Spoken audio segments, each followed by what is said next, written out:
Hi, hello, வணக்கம். கிருஷ்ணா, எல்லாமே அர்ஜுனனுக்கே உபதேசம் பண்ணிருக்கேன்.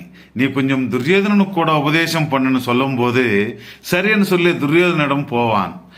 அப்போ துரியோதனன் சொல்றான், இதை பாரு கண்ணா, எனக்கு நல்லதும் தெரியும் கெட்டதும் தெரியும்.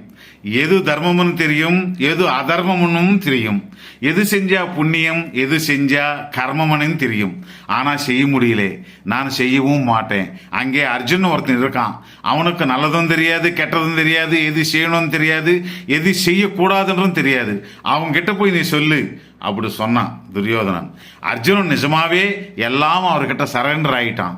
அதனால் அவருக்கு ஆத்மாவும் சுத்தம் அடைந்தது. அவர்கிட்ட கிருஷ்ணர் பகவத்கீதையை உபதேசம் பண்ணார். ஒரு விதத்திலே நாம் எல்லோரும் துரியோதனர்கள் தான். நமக்கும் தெரியும் எது நல்லது, எது கெட்டது, எது செய்யணும், எது செய்யக்கூடாது என்று. ஆனா செய்ய மாட்டோம். தெரிந்து கொள் நண்பா.